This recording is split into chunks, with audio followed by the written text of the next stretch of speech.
Welcome to Underqualified Thoughts, where two brothers-in-law have conversations stemming from their daily lives. Expect authentic, relationship-building discussions that time capsule the early years of these podcasters' families, careers, and pastimes.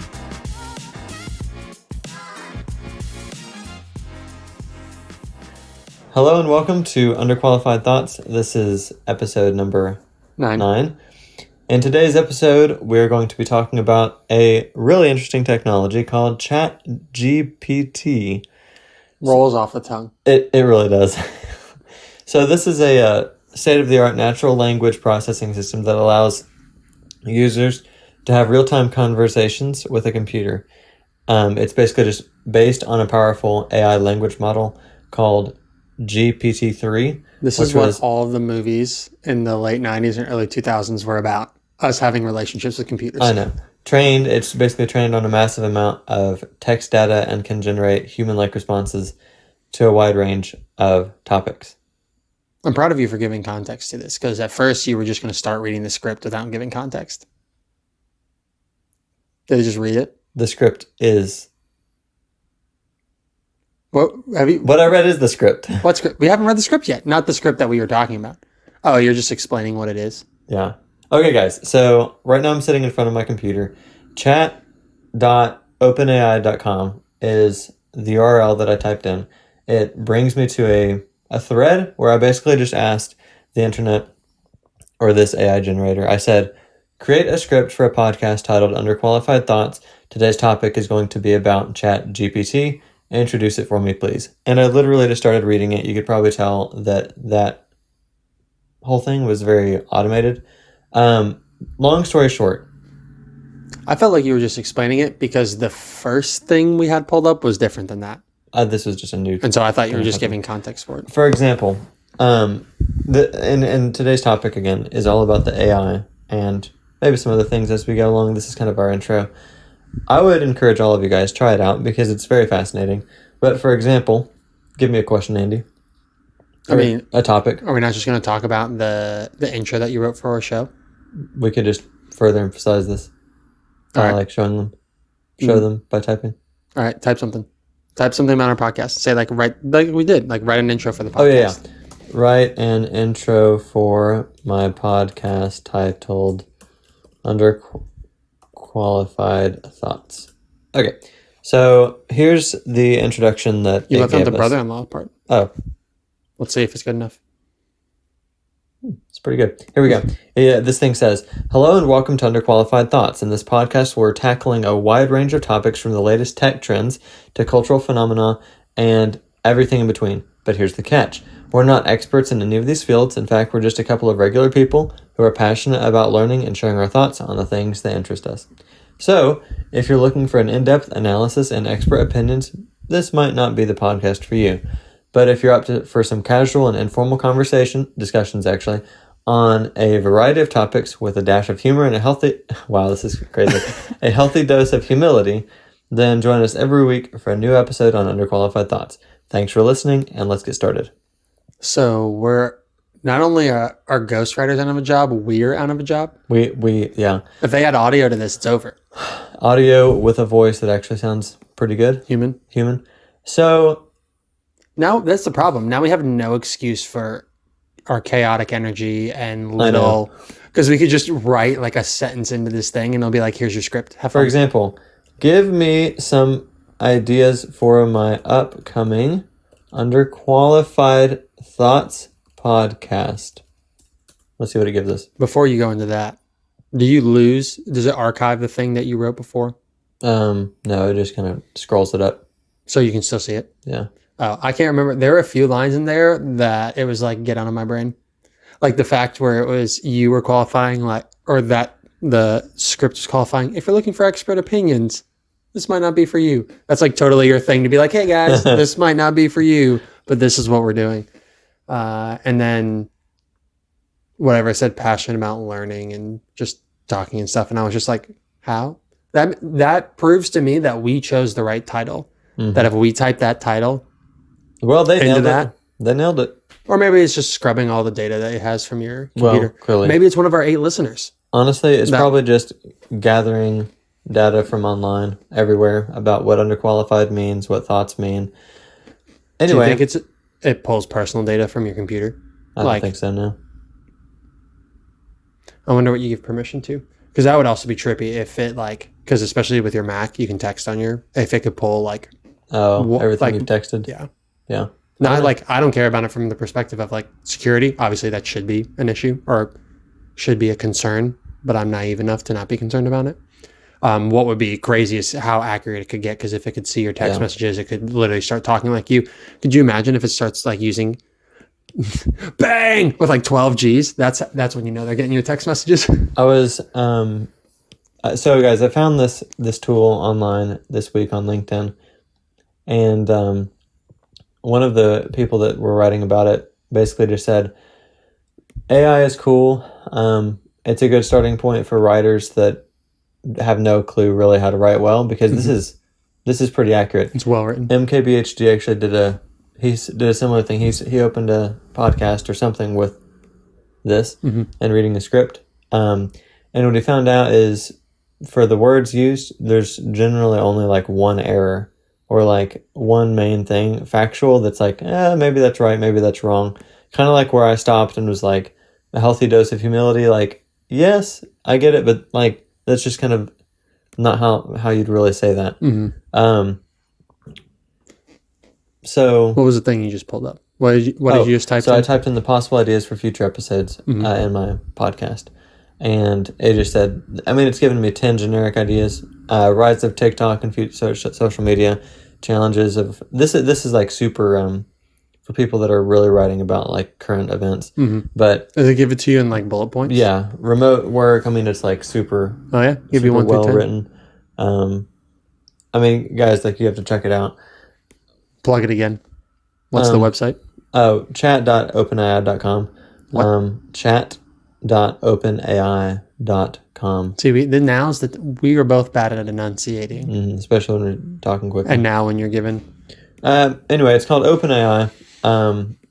Really wild. The dude I was talking to online about it was basically what's going to be really scary is when they're able to attribute, like Andy's saying, personality to the AI to make it sound like you. For example, I use a lot of emojis and stuff and lots of letters and rocket ships and whatnot. Something to just keep our eyes on. Interesting. I definitely think it's cool. I've seen AI before. I can't remember where I read about it, but there's an AI website that you can go to where you can type. It's not that great. It's not as good as this is, but you can just type a sentence. This image already exists, but George Washington riding a velociraptor, and it will generate for you 10 images. Where it goes to the internet and finds images of those things and just kind of crudely photoshops them together. Yeah, and some of them are actually pretty good. I saw that too at some point. Yeah, the future is going to be interesting, and I think there's some people that are majorly naysayers about AI, but people were also majorly naysaying about the plane and about the car and about electricity. And you're going all the way back to electricity. Get them on the wheel. There were naysayers about the wheel. Were they? I don't know. Probably. How many centuries BC was the wheel created? Long time ago. No idea. All I know is technology always comes with its growing pains. It's just, I don't think it's technology specific. I think it's change. It doesn't have to be technology. It's shocking how quickly, and I don't know if this is a survival instinct or a trait that we have, but how quickly we adapt and become familiar with our new environment. Yeah.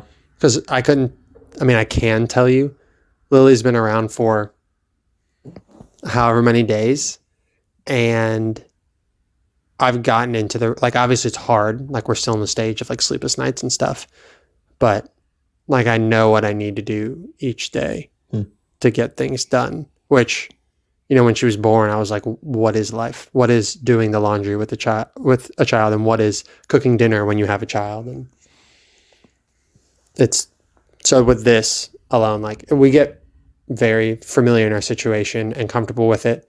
And then you forget that that was new change. And then new change comes about and you're like, whoa, whoa, whoa, whoa, I'm comfortable. I'm familiar here.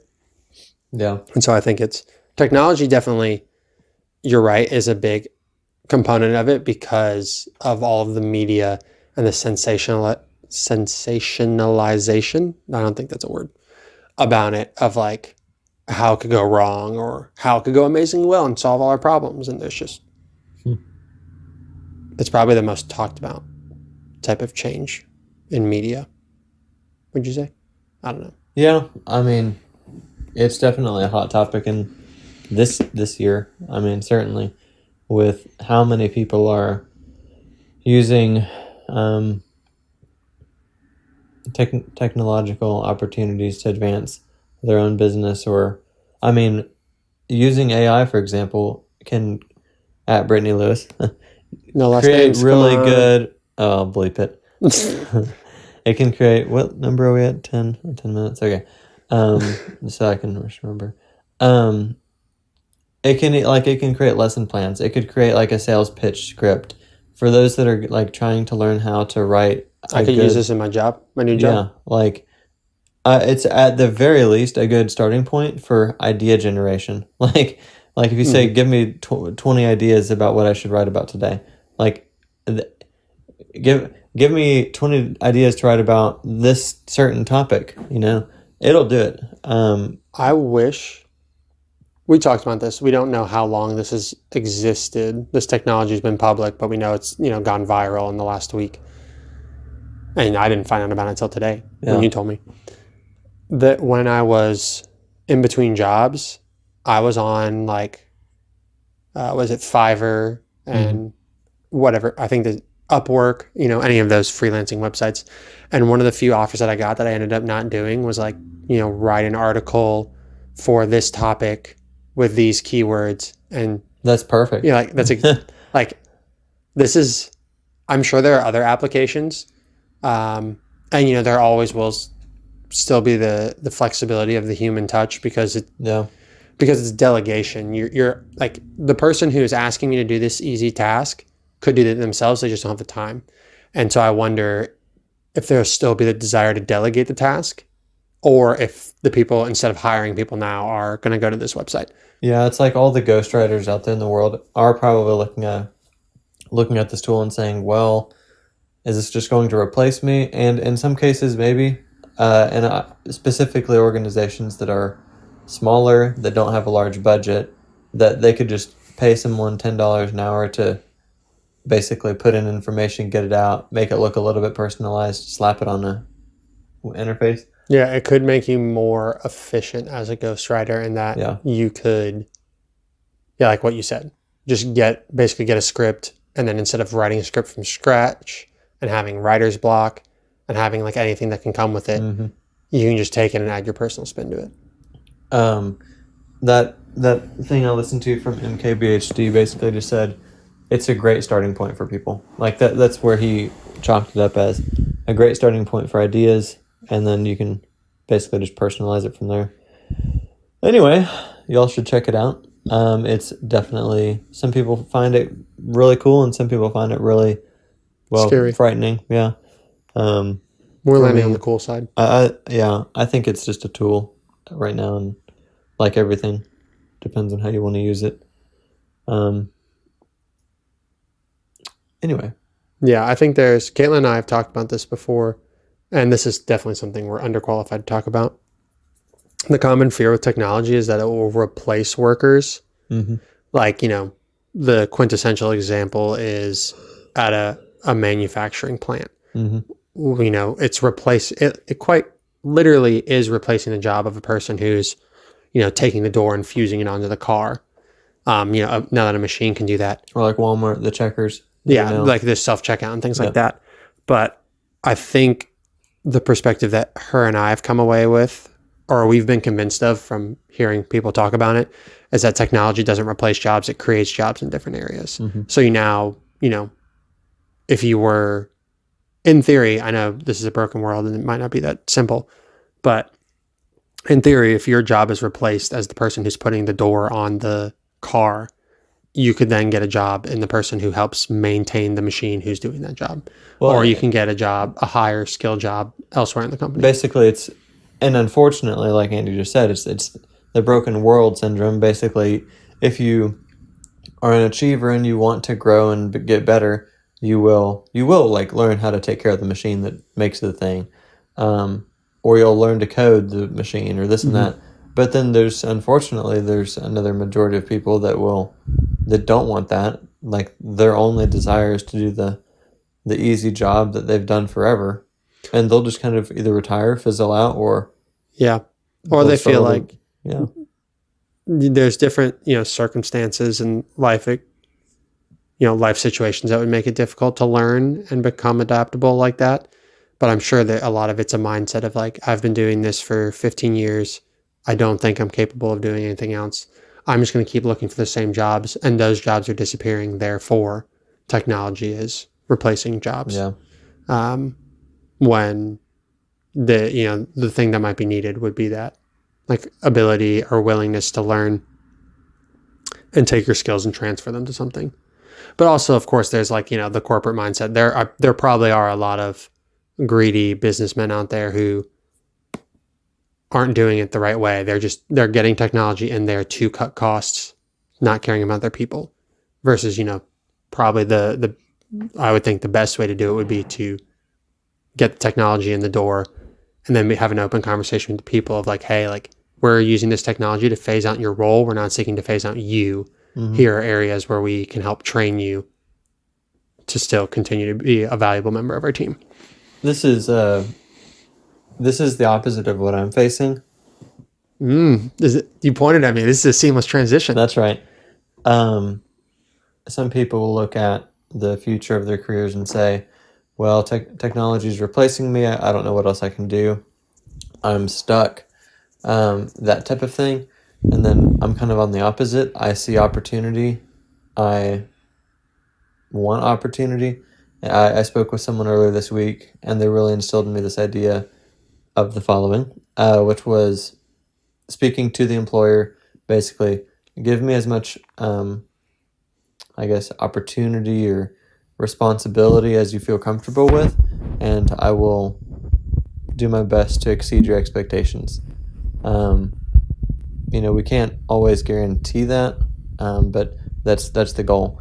And so I think the thing this week that I looked at, Andy, this is the transition that I've struggled with most is because, people around me are getting new jobs, and, on LinkedIn, you see people left and right, which is great. When we succeed as job seekers, it's always good. As they say, when you succeed, I succeed, basically. A rising tide raises all ships. That, yeah. But at the same time, you always have a cast of doubt in your mind of like, well, when's my time? Like, when am I going to ride the wave? I'm rising, but when am I going to ride? Or when are you going to generate the wave? Or that, yeah. And so it's this spirit of possible discontent of, I know that I want the employer to give me that responsibility and that opportunity. And I mean, if they do that, like, I'll either go beyond their expectations, or I'll probably try to, die trying, like that is, if you could put that on your resume, I mean, I think it's incredibly accurate, but if there's a way to say like, hey, I'm going to meet your expectations. No. I'm going to exceed your expectations or die trying. They'd be like, whoa, this gets pretty intense. Wait a minute. But then someone like Google would come in and be like, yes, let's go. Yep. We need someone we can work into the ground. And then I'd be like, oh no. So I actually told McCamey, I was like, and this was this discontentment showing, and I won't use company names or anything, but because just for fear of if I ever was to, well, like earlier this week I mentioned LinkedIn to my LinkedIn, or I mentioned this podcast to my LinkedIn. With no name, but tragic. They just have to look up our names. Anyway, the point is, I thought about, like, I told her, I said, you can rent a billboard for like $1,000 a month. And I said, are you trying to work that into your family budget now? So I said, I could just go to where this office is, find the nearest billboard, and put my face with my profile picture and say, hire this human. Dude, And honestly, anyway, that I'm sure you could get a job if you were looking more specifically like in a specific city, like if you just went to this city and just put up that billboard, people would be Yeah. like, this guy's committed. he's here for the long haul. But you would also probably get a ton of like Spam. Yeah. Because every fifth grader would be like, oh, text that guy real quick. Yeah, so just some maybe discontentment there that I'm like working through, that even in the season of trial of it's hard because we just got done with Thanksgiving. We're entering Christmas. They say that the job market doesn't slow down around Christmas. They say. It feels like it does. Just because everyone, again, people are taking off time. Those that have been let go, like they've been let go. Like a lot of them have already been complete. They're they have to finish quarter 4. Is that what that is? Q4, the end of year. End of the year. So you're saying that people who like companies aren't likely to let someone go in the last 3 weeks of the year. They've probably done it before that. That's my guess. Again, underqualified. Then again, for the people that are let go in the next 3 weeks, that's just terrible for them. So I'd rather them keep the job and roll into the next That's the year. Quintessential thing of like, I wonder how big my Christmas bonus is going to be. Oh. Your Christmas bonus is your laid off. Yeah. And here's your, what is that thing called in the... Axed. No, it's like the package they give you, severance package. Yep. Here's your severance package. Your Christmas bonus is your severance package. Yeah, that's so sad. Like, anyway. So here we are, one day at a time. Do you know how you can subtly... So something you mentioned about not posting the title of our LinkedIn, but they can just look up your names, which no one's going to do. Yeah. You could just subtly put it in that headliner on LinkedIn, just like, It's true. This is who I am. And then just put that, a slash co-host of Underqualified Thoughts podcast. You're thinking about it. You're thinking about it. Hey, or in the experience section. Hosted a podcast. Hosts a podcast. Hosts a podcast. That Hosting. generated... that generated 20 listeners. I don't know. We have to go, but look, I look at the stats occasionally, and that website's not incredibly robust. No. There's no way to tell who's listening unless someone tells us. At all. But the point is, we experienced 200% growth in the first. Our followers increased 8-fold because it went from like 0 to 8.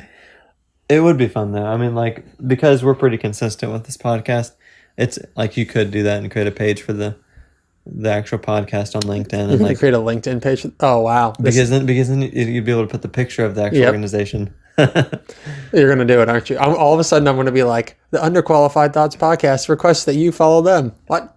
I think it's funny. So, have we sufficiently touched on your lack of contentment? Yeah. Have you talked about how you're staying content in the season of discontent? It's a good question. I found that for those of you that recall, well, actually, we didn't talk about this. I forgot that I was thinking about a conversation Andy and I had at Thanksgiving where I basically was outed for having 15-minute quiet times. I totally forgot. I don't think you were outed for it. I was just outed. Riffing. It was so funny though. Anyway, that's how I stay content. But not to cop out and throw it straight at quiet times and prayer and all that. Also, I think some practical ways to seek contentment is I still have a job. Like, I'm not laid off. I'm not, that would be a whole different ball game. And also like look at the happy moments at my job right now. And there's been plenty of those actually. But it's when you're fighting against discontentment, it's easy to look straight at the bad and never look at the good. And so that's like the realistic, like, here's what you can actually do to beat discontentment is look at what you already have. And I have a lot. It's like, both reflecting on your current circumstances and also reflecting on past situations. Something that I think I heard it somewhere. I don't think it was an original thought that I had, but the thought of that as you go through life, you think each circumstance that you're entering is different than the last one, but realizing that they are similar. And when you reflect and look back on what you've been brought through and what you are currently going through, you can have trust going forward that like God is going to provide for you based off how he's been providing for you. Yeah. Like throughout. And I'm not saying like if he provided you with a job, you're going to get provided with a job in the sense but literally in the sense of like he's brought you through all of these different moments in your life. And to you, the moment you're currently in, you're like, this is completely different. I've never had to try and go get a job in this job environment at this time of our economy with these circumstances in my life. At the end of the day, it's still like, it's the same in that like you're looking for work and you're looking to be provided for so that you can provide. Yeah. And that's like the same across the job that you started mowing lawns to getting through everything. college to getting your first job and moving here and getting married to looking for your second job. I think the word they would use would be faith. Buzzwords. Oh, nice. It's true though. Yeah. Well, guys, I'm tired. Yeah, that was shown in the first episode too. Yeah, we recorded back to back yesterday. Me and the freak, not to use names, but me and the freak. We can say her first name. No. Just let her be known as the freak. I mean, I call her the freak in the messaging. No. Did I show you that? No. Okay. Anyway, we played a pickleball game match deal in Raleigh, and I'm just tired. Tournament. It was a tournament. Yeah. I drove 2.5 hours one way to have this tournament. Which you only played 3 games due to the competition you were. Well, it was like stacked against. three matches. I don't know how to put this. We played a lot, but it was like against 3 teams. It was a best 2 of 3. Okay, so you did 3 best 2 of 3. Yeah. Oh well, the last one was. It doesn't matter. It was fun, but I'm tired. Yep. We didn't even get to the videos that you're going to start creating. Oh, that's going to be really good though. I'm excited about that. And I guess obviously we can start talking about that once you start making them. Yeah. There was something else. Something else we were going to talk about. But who knows? I don't know. The videos, that was good. It's going to be exciting.